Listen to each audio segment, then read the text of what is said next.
Hello, I'm Simon Whistler, you're watching TopTenzNet, and in the video today, the top 10 fantastic beasts of English myth and legend. Once upon a time, the creatures on this list were more or less common knowledge. Throughout the British Isles, they, or their variants, were feared or revered by adults and children alike. And while some on this list aren't exclusive to England, they're all squarely enshrined in its folklore. And in the video today, 10 that you might not have heard of. Number 10. Habetrot.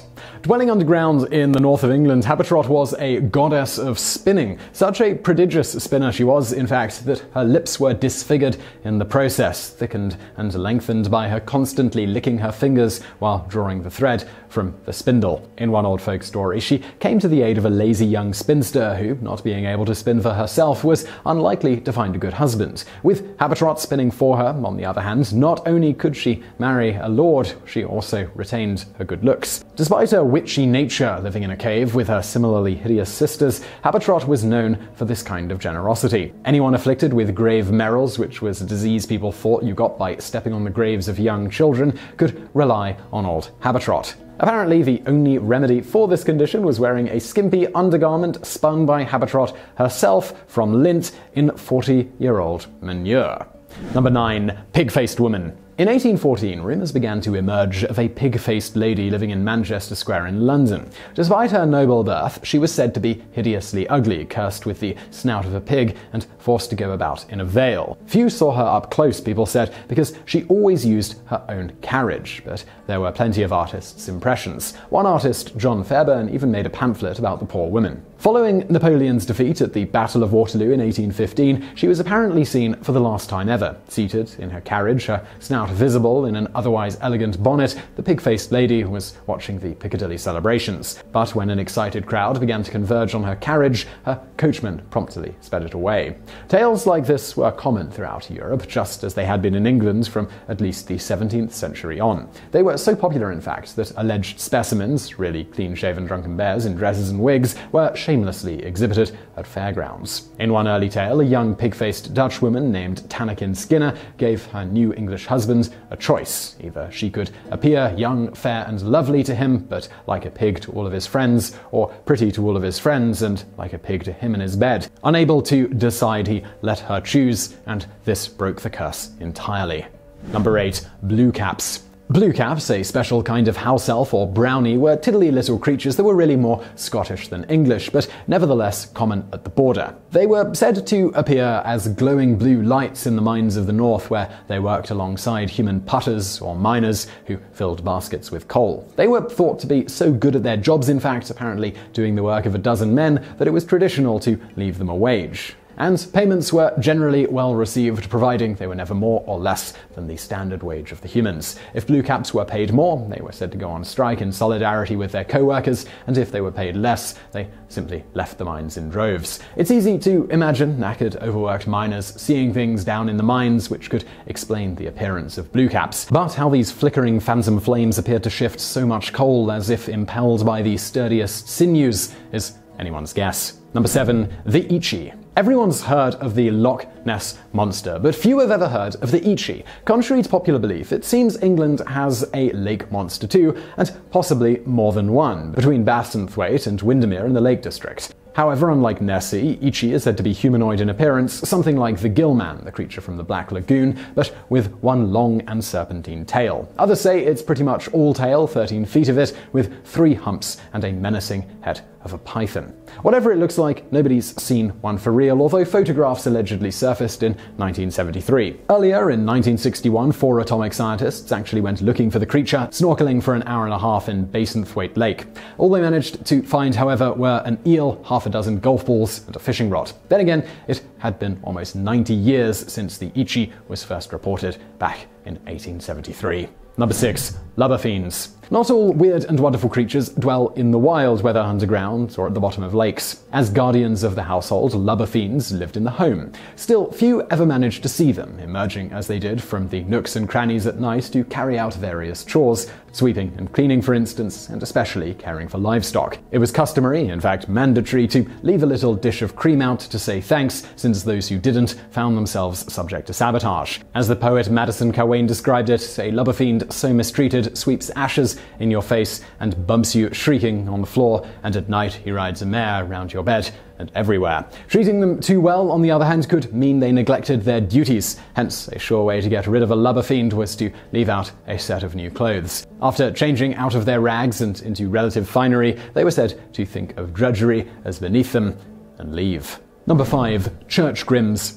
In the Middle Ages, animals were not only held responsible for certain crimes, but actually tried for them in court. Hence, dead sows hanging from trees were a common sight throughout medieval Europe, often having been sentenced to death for murdering small children. And animals were even held accountable for bestiality. In Sweden, assuming they weren't let off on the grounds of otherwise good character, their punishment was to be buried alive with the rapist. The legend of the English Church Grim appears to have similar roots. Animals or criminals were frequently buried alive under the cornerstones of new churches, apparently to consecrate the building to God. From then on, they'd serve as a guardian spirit of sorts, warding off witches and warlocks. With their diminutive statures, less than 2 feet, and their dark, misshapen bodies, church grims in Yorkshire were somewhat mischievous as well, known for ringing church bells loudly at midnight. Number 4. Spriggans. Spriggans hail from the folklore of Cornwall, but nowadays they're as widespread as elves, appearing in a variety of tabletop and video games, as well as anime and manga. Thought to be related to the trolls of Sweden and Denmark, or as some would have it, to the Jews who crucified Jesus, they're described in the English Dialect Dictionary 1905 as a mischievous and thievish tribe.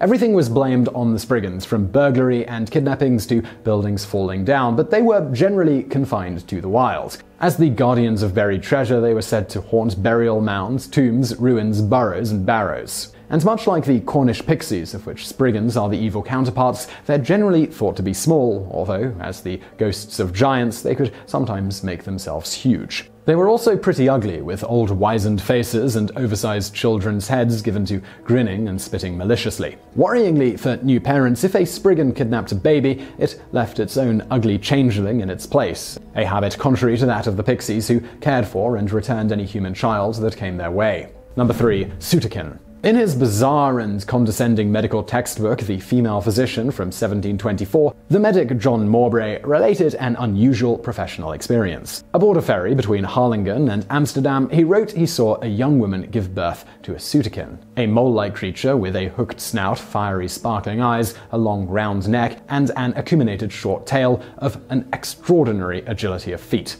According to Mowbray's account, the creature responded to the sudden appearance of light with fearful yells and shrieks, running up and down like a little demon in search of another hole to hide in. Given that Mowbray also thought it possible for a woman to give birth to rabbits, a known hoax of his time, his account is hardly reliable. But Sooterkin were common enough in old wives' tales, said to crawl inside pregnant women who spent too much time warming their nether regions on stovetops. Leeching nourishment away from the fetus, Sooterkin left human infants dead and desiccated at birth, while they emerged alive. The name itself is thought to be an English corruption of the Dutch root zuiger, or Middle Dutch zuigen, meaning to suck, the term Sooterkin referring more to the soot of the implicated stovetop. Number 2. Grindylows. Another species of lake monster, the Grindylow terrorized children in the northern counties of Yorkshire and Lancashire. Nowadays, they're apparently much better known for their role in the Harry Potter franchise. But each of these versions has the same green skin, little horns, and sharp green teeth. The original Grindylows differed only by their longer arms and fingers, which they used to grab inquisitive children from the lakeside and haul them into the depths. The word Grindylow may share a derivation with Grindle, the fen-dwelling brute from Beowulf, since Grindle was Middle English for angry and was also used in relation to lakes and bogs by the Anglo-Saxons. Some Grindylows or Grindylow-like beings actually have names of their own, such as Peg and Nanny Powler of the River Tees and Skern. Commonly described as hags or river demons, these creatures' flowing green hair also marks them out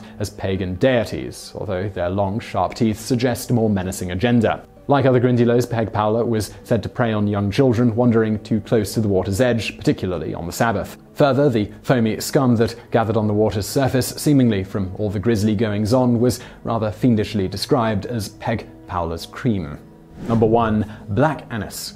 In 1874, the Leicester Chronicle became obsessed with the story of Black Anise, a black-clad hermit reputed to snatch children away to her bower, where she scratched them to death with her claws, sucked their blood, and hung their skins out to dry. First reported in 1787 by one John Heinrich, a lieutenant of good standing locally, Black Annis had a fierce and wild eye, vast talons foul with human flesh, and livid blue features. She was also said to wear the skins of her victims around her waist, drawing comparisons to the Hindu goddess Kali. According to Heinrich, Black Annis Bower, a cave with an old oak tree over the entrance, lay in the Dane Hills region of Leicester, surrounded by sweet-smelling violet flowers. And although nowadays this once densely forested area is built up with houses, Black Annis's cave is still there, albeit in someone's backyard. Tales of the old witch abound, for instance, that daylight would turn her to stone, that she howled and ground her teeth so loudly that people knew she was coming,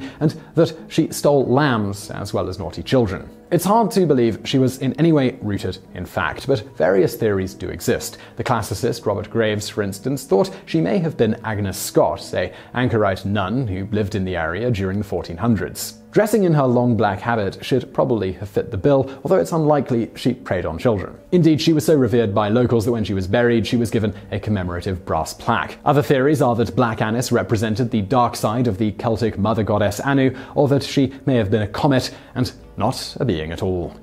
So I really hope you enjoyed that video. If you did, don't forget to subscribe to this channel for brand new videos every day of the week. Also, I've got another channel. It's called Today I Found Out, and on that channel we have content very much like this, except we dive into one specific subject in real depth. You can check that out through the icon on the screen now. But if you're looking for something else to watch right now, why not check out another TopTenz video or a Today I Found Out video over there on the right. And as always, thank you for watching.